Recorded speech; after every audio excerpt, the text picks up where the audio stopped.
Los 25-20 ha encabezado los titulares de múltiples medios al ser aprobada por el Senado y declarado de urgencia en 2 lecturas consecutivas, un proyecto de ley que busca modificarla. Dicho proyecto fue presentado por el senador Ramón Rogelio Henao de la provincia La Vega. El documento, que contiene los cambios, cuenta con 27 páginas, en la que están plasmados 38 artículos que establecen regulaciones más estrictas sobre el uso de materiales no biodegradables. Entre los cambios más controversiales se encuentran la modificación del artículo 36, donde se establece el pago de una contribución especial obligatoria, donde las entidades con ingresos de hasta 1 millón de pesos aportarán 1.200 pesos dominicanos y los de ingresos de 2.000 millones en adelante aportarán 10 millones de pesos. Se está hablando que con esta ley va a subir entre un 2.000, de 1.000 y hasta un 4.000% de lo que se paga actualmente.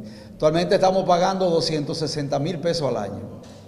Entonces ahora podríamos pagar hasta 10 millones de pesos al año. Asimismo, fue modificado el numeral 14 del artículo 172, obligando a todas las empresas fabricantes de envases plásticos a incorporar al menos un 30% de resina reciclada en la producción de sus productos. La modificación de la pieza legislativa también establece en su artículo 20 la incorporación de reciclaje en la producción de cemento. Entiendo que quizás el mismo desconocimiento es lo que ha traído a poner un artículo de esta naturaleza en una ley. No conocen que no es tan simple como que agarrar los residuos y colocarnos en el horno y se acabó. Para CDN, Enerolisa Cabral. Como les había anticipado, esta noche mis invitados son José Dantes, consultor jurídico, abogado, además especialista para temas legales, Waldy Taveras, experto en municipalidad, y Carmen Veloz, ambientalista y experta en gestión de riesgo. Buenas noches a los tres. Hoy nos ocupa la modificación a la ley de residuos sólidos. Pareciera que va muy rápido y que hay muchas necesidades para modificar una ley que es relativamente joven. Hoy vamos a analizar por qué la prisa, si realmente se necesita modificar esta ley 225-20 de residuos sólidos y en qué beneficia al país. Buenas noches a los tres. Buenas noches para ti y para los colegas de panel. ¿Por qué aplicarla con urgencia? ¿Por qué aprobarla? Bueno, se declaró de urgencia para aprobarla en el Senado. Ahora algunos dicen yo no sé, yo no fui, yo no estaba, fue fulano, fue perencejo. Pero se declaró de urgencia y se aprobó. Está en la Cámara de Diputados en una comisión que estudia el proyecto de ley y probablemente, dicen los entendidos, que también sería aprobada. ¿Cuál es la necesidad que tiene el país de modificar la ley que ya se tenía y por qué? ¿Por qué no aplicar la que ya se había aprobado? Waldis. Mira, lo primero que este proyecto de ley demuestra la debilidad institucional que tenemos. No tenemos un Congreso porque lo justifican por la no aplicación de la ley 125-20 de residuos sólidos. O sea, el órgano fiscalizador del Estado, que es el Congreso, dice, yo voy a modificar esta ley porque no se está cumpliendo. Debilidad institucional. Segundo, hay dos vertientes. Hay quienes señalan que hay un déficit en cuanto al costo del manejo de los residuos sólidos. Nosotros tenemos 368 vertederos a cielo abierto. Perfecto. En 5 años, del 20 hasta el 25, era lógico preguntar qué hemos hecho. Aquí se han hecho estaciones de transferencia sin señalar a dónde va a ir la disposición final. Entonces, un mal manejo. Y segundo, que no hay régimen de consecuencia ni cultura. Y vemos el problema grande porque no hay educación ciudadana. Se aprobó una ley que la inventó alguien en un piso alto de, no sé si en otro país o mirando al malecón, y nos dice, usted tiene que tener camiones compactadores cerrados, todos los ayuntamientos. ¿Cuánto cuesta eso? Usted tiene que separar en el momento en que se produce y se genera los residuos. ¿Cuánta funda plástica voy en cada casa a gastar ahora? Porque tengo que separarlo. ¿Cuántos camiones me va a transportar el ayuntamiento? Entonces, la ley, en el fondo, solamente se hizo para beneficiar la disposición final. Le faltó una pata o la cabeza, porque yo no puedo aportarle a la estación de transferencia, a la disposición final y no aportarle a la recolección, que es o por donde comienza o por donde termina. Carmen. Ciertamente esta ley en su momento fue una ley muy progresista. Estábamos sin nada que regule el tema de los residuos sólidos.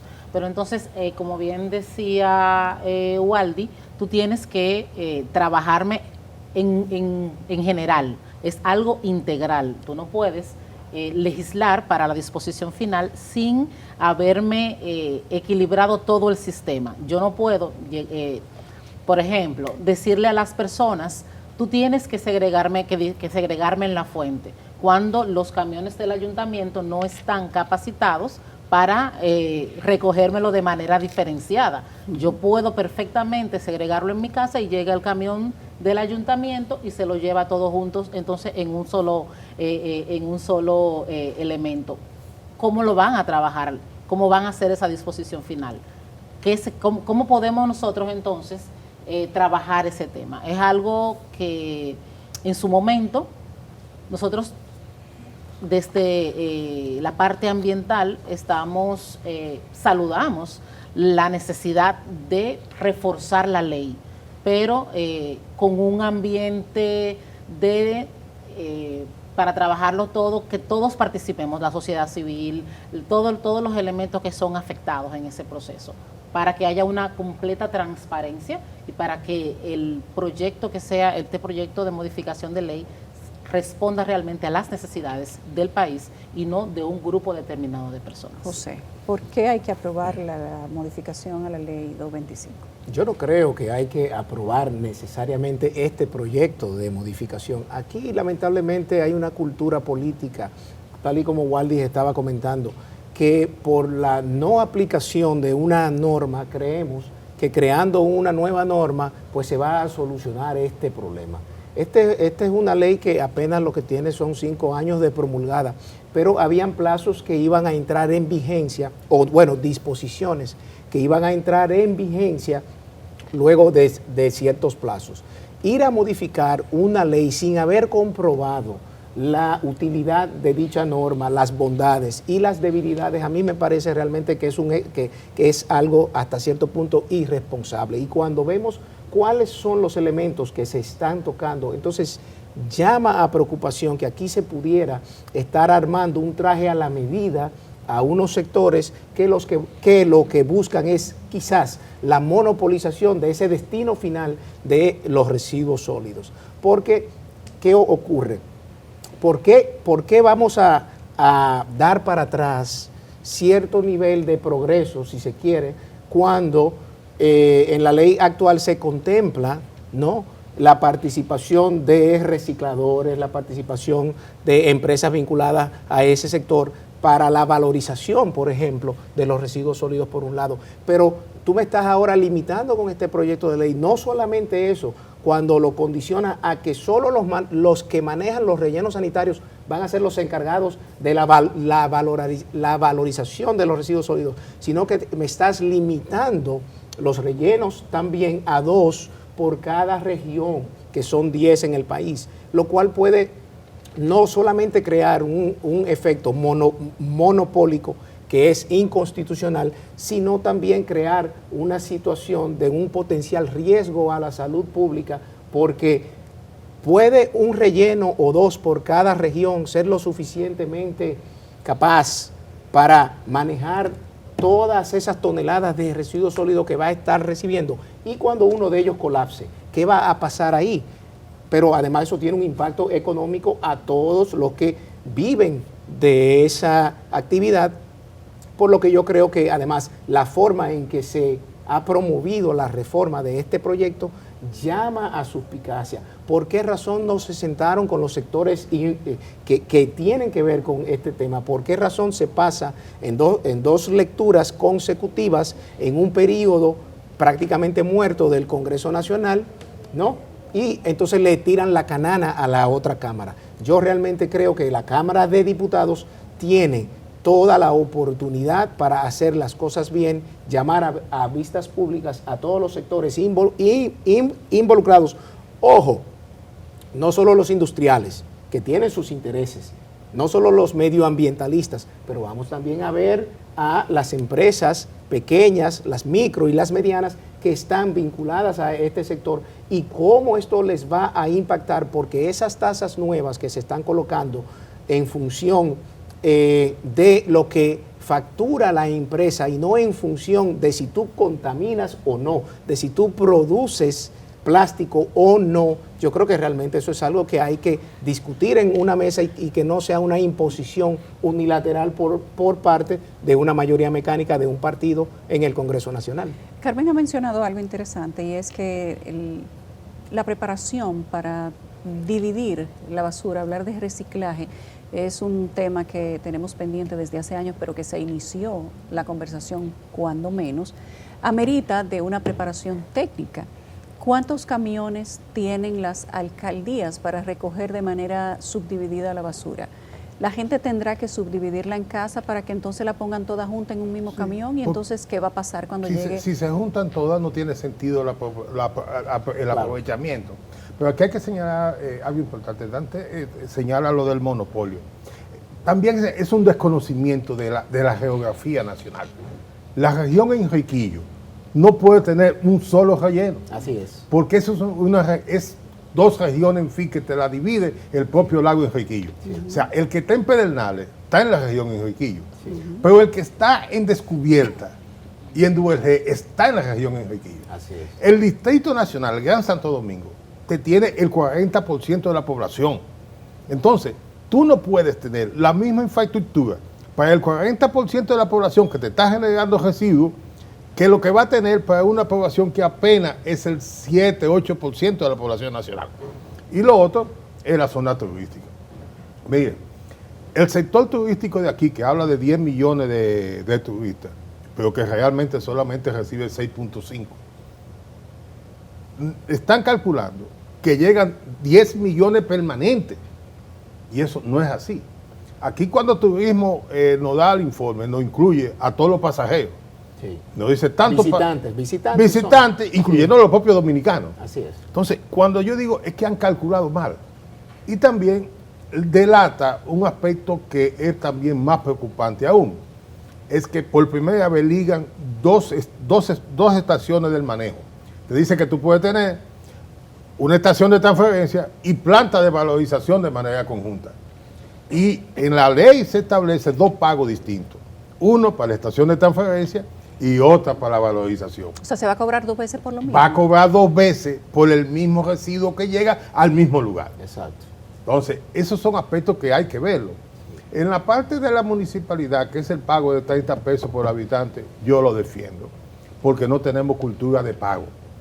Y eso tiene un costo. El costo está entre 18 a 24 dólares. Y en virtud de que lo del Gran Santo Domingo y Santiago pagan más, pagan entre 28 y 35 dólares de tonelada. Si medimos el presupuesto de los ayuntamientos, que son 23,000 pesos al año, y vemos las 12,000 toneladas, los ayuntamientos del país, de manera general, deberían de tener disponibles 8,000 millones de pesos solo para la recolección. Partiendo de esos datos, que lo da un informe que dio la Cooperación Española en el año final de 2023, sobre el negocio de los residuos sólidos en la República Dominicana. Y habla de exportaciones de aproximadamente más de 150 millones de dólares. Pero esos 150 millones no son de los grandes. La mayoría son los pequeños que recogen alrededor del Casabe y de Rafey en Santiago. Entonces, si tú no has caminado desde la Jacobo Magluta hasta el vertedero de Duquesa, probablemente no conoces esa otra realidad que se vive ahí. Claro. Y por eso es tan importante hacer las vistas públicas, porque es que hay que escuchar a todos estos sectores que te van a decir, no, es que si se hace de esa manera, no va a funcionar. Entonces, si hay cosas que en la ley actual no están funcionando, no vamos a repetir los mismos errores. Mira, hay un elemento muy preocupante entre muchos otros en ese proyecto de ley, que es la falta de gradualidad con una serie de cosas. Por ejemplo, no es posible que se quiera imponer ahora la aplicación de una resina reciclada en los porcentajes en que se están planteando. Están planteando un 10% para el 2026 y un aumento hasta el 30% al 2028, cuando países industrializados como España realmente tienen plazos de 8 a 12 años para llegar a un 30%. O sea, lo que en países de primer mundo se está planteando hacer en una década, aquí lo quieren hacer en 2. Entonces, ¿cuál es el interés? Pero mucho más aún, yo me preguntaría, ¿existen aquí plantas, empresas de resina reciclada que fabrican resina reciclada? No, todavía no. Entonces, esto se está viendo como que es un traje a la medida que se está armando para proteger un sector que ya está involucrado en este negocio y para abrir la puerta a que se fortalezca los empresarios de ese sector o los interesados de ese sector y adquirir, por ejemplo, plantas para hacer resina reciclada y forzar al sector comercial de que tenga que cumplir con una gradualidad que prácticamente no existe en los hechos, porque en 2 años es imposible, es materialmente imposible pedir un 30% de aplicación de resina a los plásticos de un solo uso. Entonces son muchos elementos aquí, Yulisa, que hay que ver. Decía la presidenta de ADOCEM, a propósito de lo que estás diciendo ahora, que hay materiales que se van a tener que segregar para poder generar un combustible a partir de material biodegradable, que no hay suficiente, no hay la cantidad suficiente para generar el combustible que necesitarían, por ejemplo, las cementeras. Y además de que tendrían que cambiar su matriz energética y su matriz de producción, y esto le generaría una inversión de millones de dólares, lo que sacaría al menos 3 empresas de circulación. Y pareciera que eso, decían ellos, no se está visualizando, pero además el material que se necesita en la cantidad que se necesita para producir ese combustible biodegradable no se tiene en la cantidad suficiente en República Dominicana, o sea que habría que importar basura para generar el combustible biodegradable. Quizás ha habido sectores que no tienen que ver con los productores, que no se han socializado, consultado, Waldy, Carmen, José, y aspectos que se estarían llevando tal vez muy rápido. ¿Cuáles aspectos de la ley anterior ameritan, que no se cumplen, como tú decías ahorita, Waldis, que se modifique esta ley de residuos sólidos, pero que quizás, como han dicho los representantes de la ARD, que han hablado varias veces, para que se ponga un poco de conciencia en el proyecto, han dicho por qué hay que llevar tan rápido una modificación a una ley que todavía no se cumple? ¿Y por qué, dicen ellos, atropellar los sectores productivos del país en sentido general, inclusive siendo un poco arbitrario entre la distribución de los porcentajes? No paga más quien más basura produce ni quien más contamine, sino que todos van a pagar igualmente todos van a pagar mucho. Se habla de un aumento en los porcentajes de hasta 3.000%. Entonces, ciertamente, aunque tal vez sea necesario, uno se pregunta qué no se hizo de la ley anterior que se necesita violentamente modificar en la ley actual. Todos los proyectos de ley tienen cosas buenas y cosas no tan buenas. ¿Cuáles son los de este proyecto? Mira, la ley 225-20 dejó un vacío. Yo te explicaba que no aplicaba nada para las municipalidades, o no tenía pie o no tenía cabeza. Y otra cosa que tenía la ley fue que no colocó de manera clara los requisitos para las instalaciones las instalaciones para el manejo de los residuos sólidos. ¿Qué tenemos como consecuencia de eso? Que en 5 años aquí solamente se han instalado 2 plantas. Una en la otra banda, que lo impulsaron los hoteleros del este, porque ya el lixiviado de los 2 voltaderos que había en el este estaba llegando a la playa. Que era necesario. Entonces ellos invirtieron. Y el segundo es en San Francisco de Macorís, que tiene entonces la parte agrícola que sí se puede manejar y aprovechable. ¿Qué porcentaje podemos utilizar en el 40% de la ciudad? Bueno, aquí la mayor parte de nuestros residuos son orgánicos. En el Cibao son orgánicos, aquí no, aquí ya hemos ido cambiando porque cambiamos la cultura. La ley no previó eso y esta modificación no aborda ese tema. Y quizás el más sensible de todos, yo me atrevo a decirlo. Hay un cuello de botella para la inversión, inversión para el manejo de residuos sólidos, que comiencen los ayuntamientos. y que a pesar del esfuerzo del Ministerio de Turismo hoy, no es posible. ¿Por qué? Y pongo el ejemplo, lo voy a decir. En el Ayuntamiento de Santo Domingo Norte, hace 3 años que hay un proyecto para instalar una planta de valorización en unos terrenos al lado del vertedero de Duquesa. Y en 3 años no se ha aprobado el uso de suelo. ¿Por qué? ¿Por qué? Porque hay un cuello de botella y eso envuelve cabildeo, posible coaima, de todo. Claro. En esta semana, hace 2 semanas, un empresario me dice, mira, Waldy, por casualidad, mírame esto. Oye, alguien depositó un proyecto para poner una estación de transferencia para recoger los residuos sólidos de la capital en la noche y está frente a un botadero y a no más de 250 metros del vertedero de Duquesa. Y ese expediente está desde el 20 de febrero en el Ayuntamiento de Santo Domingo Norte hasta el día de hoy. Y se inventa entonces un director de catastro. Mire, para que usted tramitarle el permiso de suelo, usted tiene que traerme una licencia ambiental. Y el Ministerio de Medio Ambiente te dice, para yo darte una licencia ambiental, tú tienes que tener el uso de suelo. Ah, bueno. Entonces, ¿qué le estoy diciendo a ustedes? Que muy probablemente, si en la ley no se clarifican los roles de cada quien y se le da plazo, estaríamos en lo mismo. Porque como decía antes, mira, tenemos una serie de aspectos en el último artículo de la ley, 200 y pico, 172. Sí. Mire, todo esto es en tal mes tanto, y nada de eso se ha cumplido. Lo único con lo que se ha cumplido en la ley de residuos es pagar el fideicomiso, que se manejó muy bien durante Tubo Paín.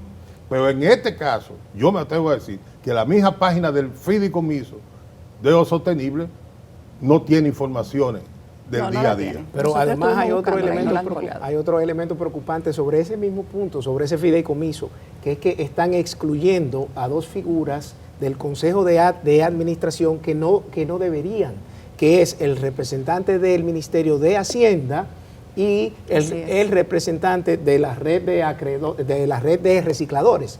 ¿Qué ocurre? Que ese fideicomiso está facultado legalmente para la emisión de los bonos verdes, pero esos bonos verdes con este proyecto de ley ahora le quieren dar la misma categoría y el tratamiento de bonos soberanos. Entonces, ¿cómo es posible que si ese fideicomiso va a tener facultad de endeudar al país con bonos verdes que vienen siendo bonos soberanos, no va a haber una labor, una participación ahí de Hacienda, que es el órgano rector del crédito público? Entonces, para mí eso es grave. Se supone que debemos ir caminando hacia más transparencia, hacia más rendición de cuentas y no todo lo contrario, hacia una opacidad. Entonces, vuelvo y digo, aquí hay elementos preocupantes. El tema de la gradualidad no es posible. Esa ley no cumple con un principio de proporcionalidad, que es un principio constitucional. Tú no puedes de golpe y de porrazo venir a imponerle a estas empresas que tienen que readecuar todo su sistema de trabajo con unos porcentajes que no se pueden cumplir porque materialmente no es posible. Entonces es preocupante, vistas públicas, y la verdad es que ojalá que no primen los intereses de grandes grupos que aparentemente lo que quieren es acomodar como un sastre esta ley a su propia medida.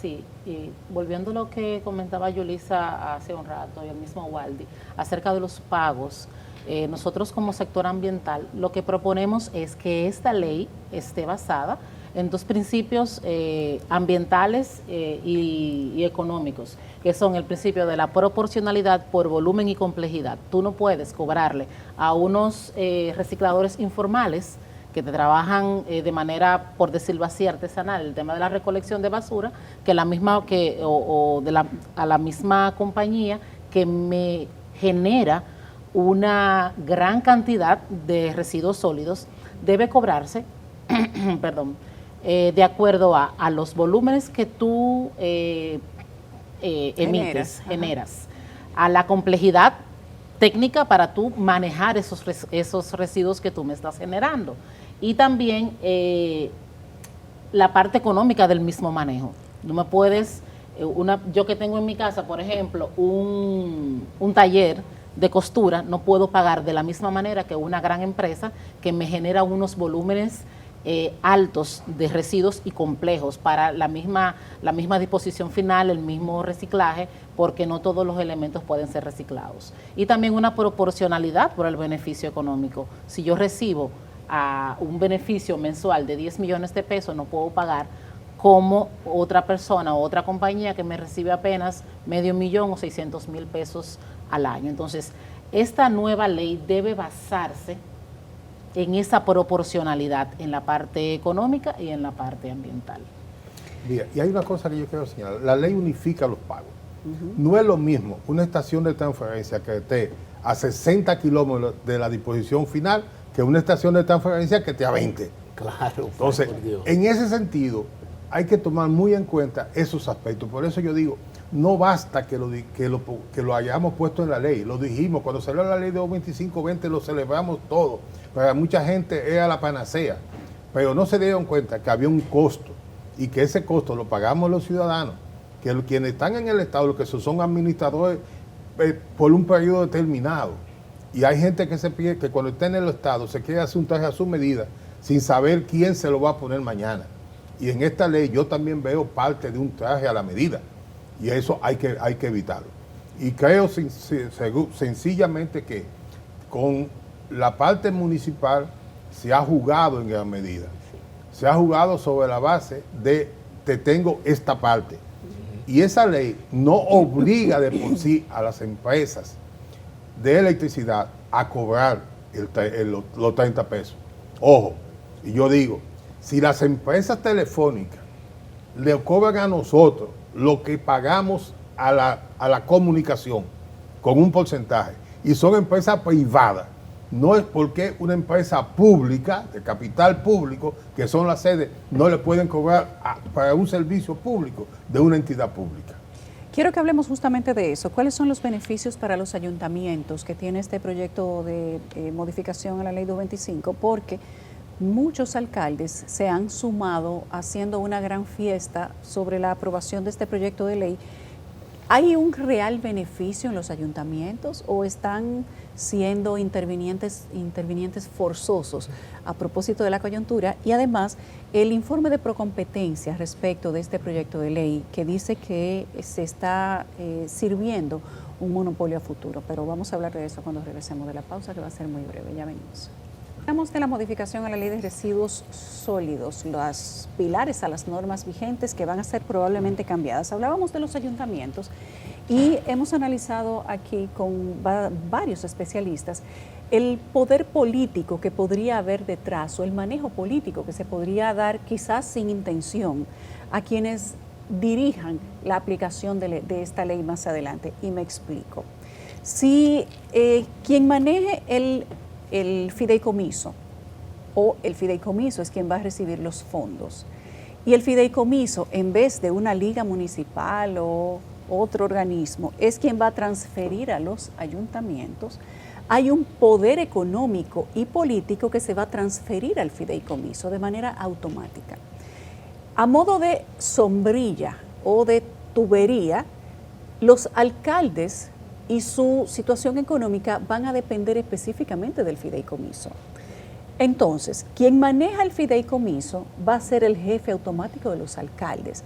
Esto pondría en una posición de desventaja permanentemente a la oposición, pero además dejaría en una posición de entredicho a los empresarios que son los que van a tener que recibir sus famosas certificaciones de parte del mismo fideicomiso. Waldy, tú no corriges si no es así, porque van a estar a merced de la decisión de un suprapoder que se va a crear alrededor del fideicomiso de sostenible. Esto podría decirse o podría implicar incluso decisiones electorales, porque ¿con quién van a querer estar bien los alcaldes de cada demarcación? Pues con quien le da la plata. Claro. Entonces, si quien da la plata es quien va a decidir si te favorezco o si te ahogo económicamente, ¿cómo se va a redistribuir la fuerza política, Waldis? Mira, lo primero es que la constitución del fideicomiso en esa ley pues, se produce un retroceso, porque excluye gente que no necesariamente está en la actividad política y politiza más el fideicomiso en su dirección. Y yo soy un político, y Dantes también, pero tenemos que entender que en política no siempre la buena fe se presume, sino que la mala fe se presume entre los políticos, y más en tiempo de campaña. Esa ley también pone en manos del fideicomiso y a las empresas que despresten los servicios, a los ayuntamientos, en manos de los alcaldes. Exacto. Porque dice que van ellos a firmar, a certificar lo que se ha depositado y en consecuencia de ahí es que se va a cobrar. Pero me dicen, son 2 rellenos por región. ¿Cuántos alcaldes van a firmar para que al que maneja la disposición final se le pague? Exacto. Todos y cada uno. ¿O van a escoger uno solo? Claro. Entonces, para mí... Pero además, si quieren, no les recogen la basura y le hacen un lío a los alcaldes también. No, pero también. Y si el alcalde dice, yo no te firmo eso para que el fideicomiso te pague 5 millones. Te lleno la ciudad de basura. Aquello como que te cierro el banco y yo te tumbo. Así mismo. No te pago. Dame lo mío. Dame lo mío de lo que tú vas a cobrar. Así es. Entonces, esa cultura está ahí latente. Yo no digo que lo van a hacer todo, pero aparece lo que lo van a hacer. Y luego viene la venganza.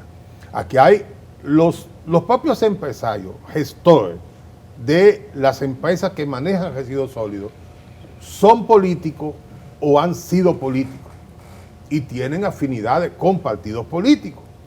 Y si bien es cierto que el comerciante, el empresario dice mi dinero primero, no es menos cierto que mi dinero, si lo voy a invertir, está más seguro en una gente que coincida conmigo que si lo voy a hacer con un adversario. Así es, José. Mira, ciertamente es muy preocupante cuando tú ves que la decisión de cómo se vaya a gestionar un poder del Estado, porque para nadie es un secreto que el poder municipal es el poder estatal más cercano a la ciudadanía, tenga que en este caso tener que depender de un órgano colegiado que está compuesto mayoritariamente por el gobierno de turno. Y digo mayoritariamente porque son representantes de las instituciones públicas. Ese fideicomiso lo preside el ministro de Medio Ambiente, que es el que también otorga una serie de licencias con las cuales los ayuntamientos estarían o no facultados para entonces poder operar expidiendo sus autorizaciones municipales. Por ejemplo, las tasas que se van a estar pagando por habitantes, que creo que son 30, si no me equivoco, 30 pesos por cada habitante, cuando tú multiplicas eso a la cantidad de habitantes que hay en cada municipio, pues pueden haber municipios que tú digas, bueno, no es significativo, pero por ejemplo aquí en este caso de la capital. O el Gran Santo Domingo. O en el Gran Santo Domingo, pero ponte tú aquí en el Distrito Nacional, que de acuerdo al último censo, habitantes hay 965.040, creo, algo así. Cuando tú lo multiplicas por los 30 pesos per cápita, tú estás hablando de 30 millones de pesos mensuales que ese ayuntamiento no tenía en su nómina, en su haber, en su presupuesto, perdón, no tenía en su haber, y que va a hacer un uso de esos recursos. ¿En qué? ¿Dónde está, vamos a decir, el diseño dentro de esa norma de cuál es el uso que se le van a dar a esos recursos? Entonces, tú extrapolas eso a los 159 municipios y a los 235 distritos municipales y efectivamente estamos ante un órgano de control fáctico real sobre un poder municipal que baila con el ir y venir de las olas electorales. Entonces, esto es algo problemático que hay que discutir, y vuelvo y digo, lo que se debería es tratar de ir hacia más transparencia y rendición de cuentas, no todo lo contrario.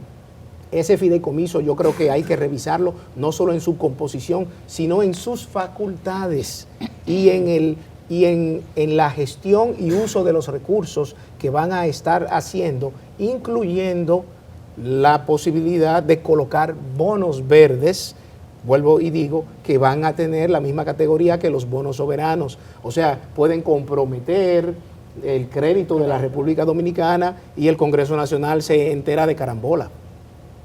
Carmen, ¿qué piensas tú? Sobre el poder político que estaría o que establecería tal vez sin querer la aplicación de esta ley. Sin querer queriendo, como decía.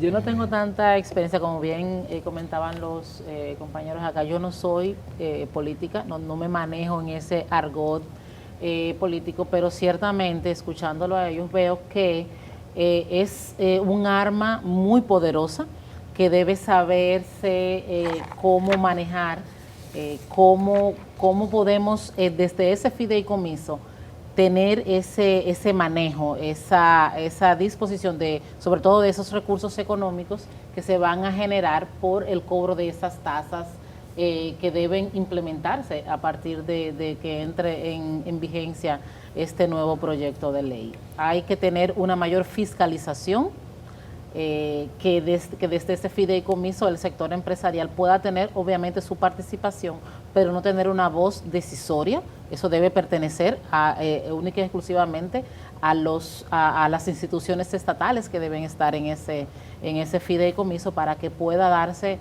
una real, un buen uso de esos recursos. Es básicamente mi Waldis, al respecto. Hay un informe de Procompetencia que ha sido muy específico respecto de la modificación a la ley 225-20 y habla de la creación de un monopolio o la posible creación de un monopolio a futuro. Dice, si se aprueba tal como está, o sea que deja digamos que las posibilidades de mejorar la ley y dice que es perfectible, pero que tal como está ayudaría a crear un monopolio en el sector de la basura.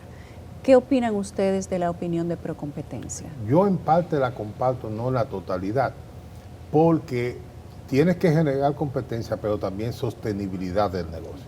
Si yo voy a poner una planta de valorización en un municipio y va y me pone el otro, yo tengo que tener una cantidad asegurada para poder ser rentable. Entonces, ahí es que entra la facultad normativa que tiene que tener el Ministerio de Medio Ambiente y Recursos Naturales. Y especialmente porque este tipo de instalaciones, de una forma u otra, aunque resuelven un problema de contaminación, también generan contaminación, porque están manejando material contaminante. Entonces, en parte, creo que ellos han hecho una buena observación. En principio, como yo señalé y Dante también, son 2 por región, es una locura y un desconocimiento del territorio. No todas las 10 regiones son iguales, ni todas las 10 regiones producen los mismos residuos sólidos. Sí. O sea, no es lo mismo el residuo sólido que se genera en el este, que es mayormente orgánico, porque son en un 60-70% residuos de los hoteles, al que yo genero quizás en Pedro Branco o en Los Alcarrizos, que son zonas industriales. Entonces, tenemos que manejarlo, su disposición final y su manejo distinto, porque son residuos sólidos urbanos distintos. Ahí yo coincido con Procompetencia, y lo que sí creo es que la ley no puede ser rígida en ese sentido, sino dejarlo a la parte normativa y a la realidad de la sociedad, que es un ente cambiante. Totalmente de acuerdo con Waldis en eso. Lamentablemente nuestra clase política se ha caracterizado por elaborar normas rígidas para un laxo cumplimiento y no todo lo contrario. Los grandes países lo que hacen son normas laxas que permitan un cumplimiento rígido. No todo tiene que estar en la ley, porque entonces cuando tú detallas hasta la última tilde, se te hace problemático luego en función de la evolución social, en función de la realidad que se vive en una sociedad o hasta dentro de una sociedad, en una región X, tú actualizar la norma para que pueda contemplar las nuevas realidades fácticas que se van presentando. Yo creo que ciertamente tiene que haber una libre competencia, hay que tener cuidado en crear monopolios, que es lo que se vislumbraba con el proyecto que ya había salido del Senado, no sé cómo estará. Sí, exacto, aprobado, pero que está ahora en la Cámara y que la Cámara ha dicho que hará ciertas modificaciones, porque el inconveniente está que si nosotros permitimos que haya monopolio, que haya solamente 2 rellenos sanitarios por región y esto se pueda prestar para presionar, tal y como ya lo hemos visto, o políticamente o con otro sentido, inclusive afectar la salud pública por el descalabro de uno de esos rellenos sanitarios. ¿Por qué razón estamos discutiendo estas cosas cuando no hemos realmente evaluado la efectividad de la ley 225-20? Hay cosas que no se han cumplido. La gran mayoría de las cosas de esa norma no se han cumplido. Por ejemplo, en el artículo 172 había un plazo de 5 años de 60 meses para el cierre de los vertederos a cielo abierto, que se venció en el 2023. No se han cerrado. Con este proyecto de ley ahora se estaría extendiendo el cierre de los vertederos hasta 5 años después de promulgada esa nueva ley. Yo creo que realmente lo que se ha tratado aquí es de trastocar este orden de cosas sin ver si funciona. O sea, es como cuando tú compras un radio o una televisión, tú lo prendes, oyes un poco, ves un poco de algo y sin tú ver las otras bondades de ese producto, dice, no, ya yo lo quiero cambiar por uno nuevo. No tiene sentido, ni político ni legal. Sí pudiera tener sentido económico a sectores interesados en que se hagan esos cambios que para mí se están haciendo a la medida, pret a porter, a favor de quienes han estado vinculados a ese negocio históricamente. Bueno, Carmen, ¿tu conclusión? Bueno, en materia ambiental, la ley tiene muchos pros, pero también tiene muchos contras. En la ley 225-20 tenía unos principios ambientales de prevención, economía circular, pero no se tenía como ese reglamento de aplicación para, valga la redundancia, aplicar esos principios. Ahora se mantienen esos principios, pero también sin reforzamiento. Se tiene un retroceso porque en la ley pasada teníamos la necesidad, o se había escrito de manera textual que se iba a tener que los plásticos de un solo uso se iban a una eliminación gradual. Ahora se ha pospuesto esa eliminación a 5 años más, o sea, hemos tenido un retroceso en ese aspecto. También introduce ahora la utilización de aditivos ambientales negativos como los oxodegradables, que también en la ley pasada se había establecido que debían ser eliminados. O sea, se trata de avanzar un poco, pero también en materia ambiental tiene muchos retrocesos que deben ser verificados y que deben ser corregidos. Bueno, quedamos convocados para otra discusión sobre el asunto cuando se tenga el primer conocimiento en la Cámara de Diputados o cuando ya se emane un informe desde la comisión que estudia la modificación a la ley, que decimos una vez más que ya fue aprobada en el Senado. Veremos cuál es el resultado de esta discusión, de este estudio que tiene la comisión y cuál será la conciencia ambiental y de la historia que van a tener los miembros de esa comisión para aprobar una ley que podría impactar en bien y en mal la situación ambiental hacia el futuro. Gracias a Waldis Taveras, gracias a Carmen Veloz y gracias a José Dantes, que son mis invitados esta noche y que lo serán nuevamente porque este tema parece que va para largo. Gracias a los tres.